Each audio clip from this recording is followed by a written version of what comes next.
Hola a todos los que nos escucháis en estos momentos. Continuamos estudiando la Biblia de forma sencilla con el tema 711 para acabar el estudio del capítulo 12 de Mateo. Como siempre, le damos la palabra a Francisco. Y con la seguridad de que tenemos la Biblia preparada, comenzamos. Ayer terminamos el estudio indagando sobre los versículos en los cuales acusan a Jesús de que estaba realizando milagros con la ayuda de Satanás. Hoy comenzamos el estudio leyendo el versículo que nos habla de los pecados imperdonables. Dice el versículo 31. Por tanto os digo, todo pecado y blasfemia se han perdonado a los hombres, mas la blasfemia contra el Espíritu no les será perdonada. Hemos podido ver que los fariseos afirmaron abiertamente que Jesús estaba endemoniado y que trabajaban en colaboración con Satanás como uno de sus cómplices. La blasfemia contra el Espíritu Santo, o sea, el pecado imperdonable, consiste en la resistencia progresiva a la verdad y culmina en una decisión final e irrevocable en contra de ella. La conciencia está cauterizada por la resistencia continua a las impresiones del Espíritu Santo. Y quien está en esta situación difícilmente comprende que ha hecho la decisión fatal. La persona que se siente temerosa de que pudiera haber cometido el pecado imperdonable, en ese mismo temor tiene la evidencia concluyente de que no lo ha cometido. La persona más desagradecida es aquella cuya conciencia la molesta por estar en el mal cuando sabe que debería hacer el bien. Una vida cristiana desdichada generalmente es el resultado de no vivir a la altura de la luz que ha recibido. Su persistente perversión de su libre albedrío da por resultado la pérdida de la capacidad de discernir entre el bien y el mal. Por último, el mal parece ser bueno y el bien parece ser malo. Tan engañoso es el pecado.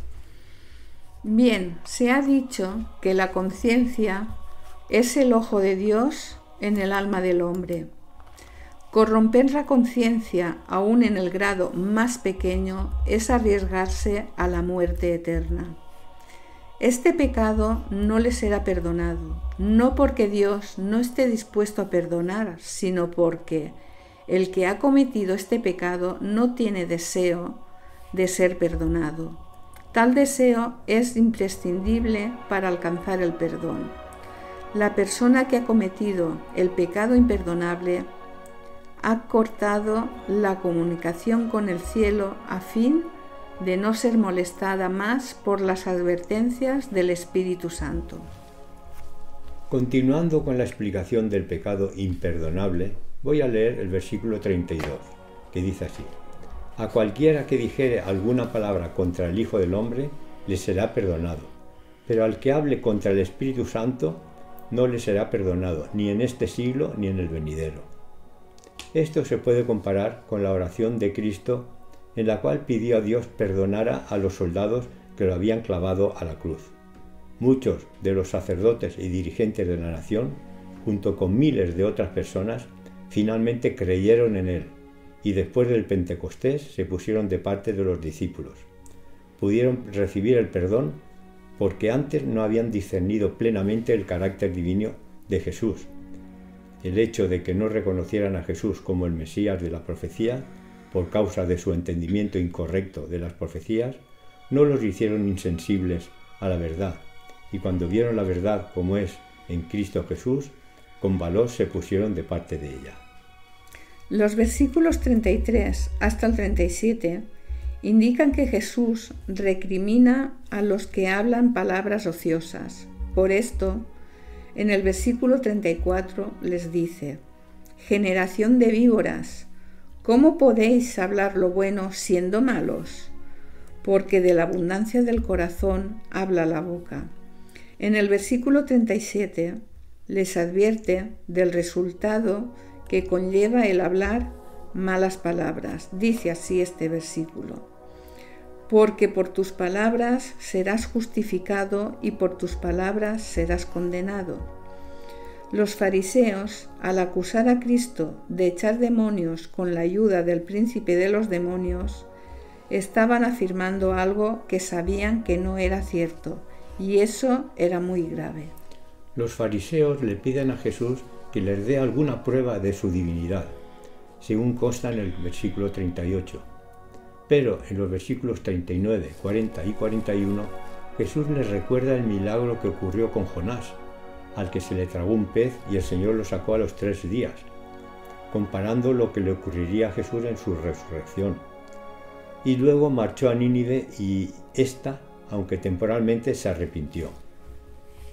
Jesús expone a sus discípulos la parábola de la salida del espíritu inmundo y que luego, al encontrar a la persona todavía más adormilada, espiritualmente el problema se puede agravar más, pues puede volver con más espíritus según consta en los versículos 43, 44 y 45.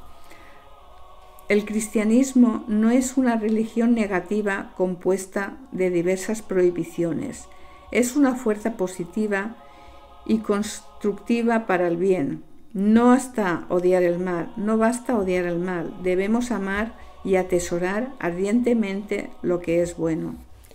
Los versículos 46 al final nos relatan algo que pudiera ser difícil de explicar.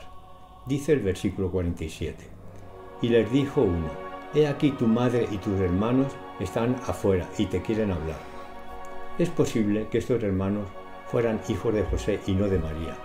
Ellos parece que no estaban de acuerdo con la forma en que Jesús había comenzado su trabajo ministerial, sobre todo porque se estaban enfrentando al Sanedrín, ante muy importante entre los judíos, y esto también les salpicaba a ellos.